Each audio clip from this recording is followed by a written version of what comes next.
I could have done a video about the inaugural address, and other little tidbits of stuff related to what happened today. But I think it'd be more interesting to just kind of go into what I think will happen over the upcoming 4 year period. To get the elephant out of the room, Trump is not going to suspend the Constitution or what was the rest of the nonsense? Try to run for a third term in 2028 or any of this other. Basically, he had a lot of inflamed rhetoric that convinced many liberals that, oh my God, if he gets another term, he's going to destroy the very fabric of democracy. And you even had progressives like Sanders saying this type of stuff, and I don't think that'll happen. Um, I don't think he'll make any attempt to do that. I don't see it. Now, in terms of actual legislation, you're going to get more immigration stuff. Like I don't think his deportations will be as severe as people say they will be, but I think it'll be a decent amount, because especially when you got Noam sitting up there at the leading the Homeland Security Department. Um, the thing people don't really talk about that much is that Trump's original tenure did not see that much legislative achievement on his part. Right, he had the tax cut, and that was really only passed because the one thing Democrats and Republicans love doing is giving rich people a nice benefit. But when it comes to a lot of the other stuff, you're going to run into this problem where it's like, okay, yeah, Republicans have control of all the whole government trifecta. They have the House, they have the Senate, they have the presidency. But you got to look at this from the perspective of Trump thinks he's done running for office. He doesn't have to worry about electoral consequences. The rest of his party, specifically the ones that call themselves wanting to have a political future, are worried about those consequences. So they may be more willing to moderate themselves than he is. And that's going to lead to friction similar to what we had when he tried to repeal Obamacare, and then McCain and Murkowski and Collins all voted against it. Stuff like that, where maybe they don't become left wing or take the stance that Democrats would want them to, but they're going to look at proposals of his and go, yeah, this is too far, or I'm worried if I vote for this, it'll mess me up in my district or state, depending if they're a congressman or senator, and that's going to lead to legislative gridlock, even with his party controlling all three branches of government. And I don't think they're going to have them the whole way through. I think if the Democrats don't win the Senate in 26, which I don't think they will, just because of the way the map is looking, then I think they have a good chance of winning the House in that same cycle.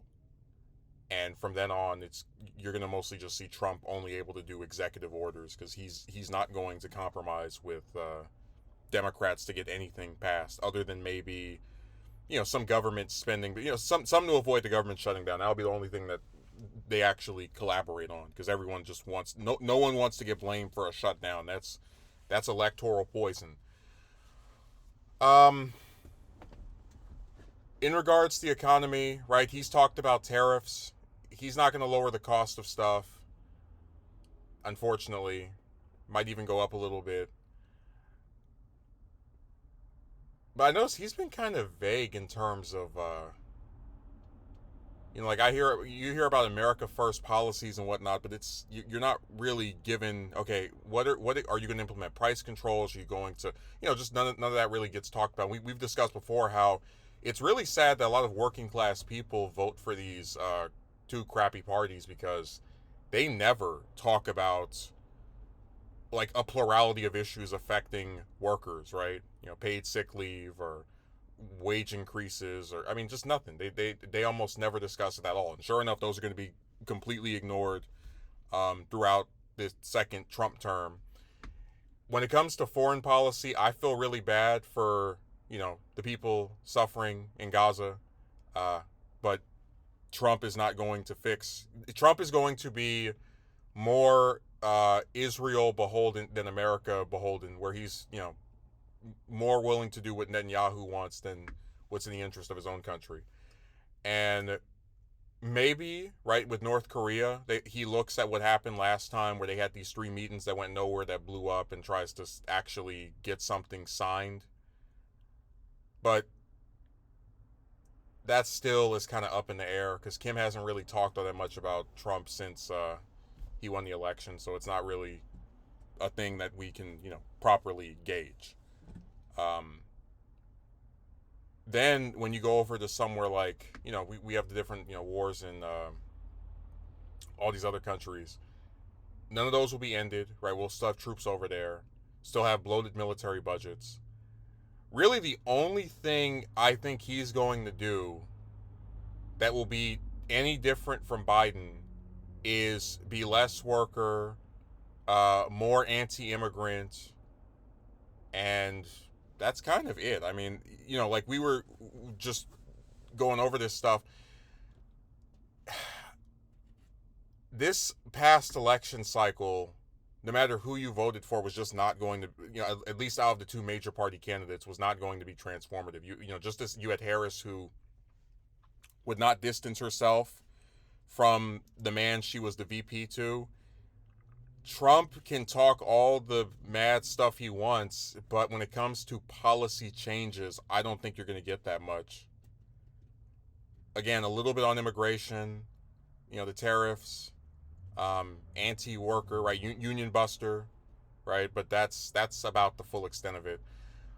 Even with the Supreme Court, maybe Thomas retires, maybe Thomas at I think he's 78, he's the oldest member, most senior member.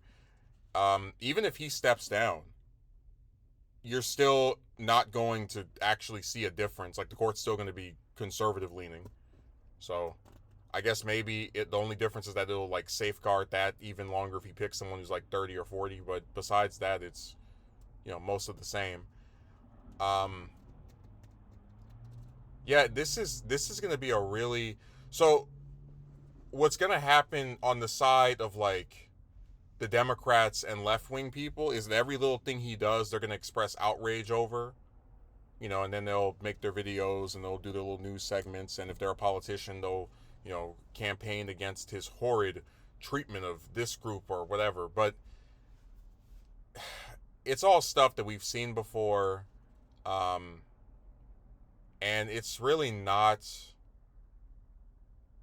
again, I use the word transformative because when I say bad, it's like, it's obvious I'm not in favor of a lot of this stuff, but it's not as transformative as they would make it sound. Like, people were screaming about, oh, he's going to rip up the Constitution and he's going to go after his political opponents.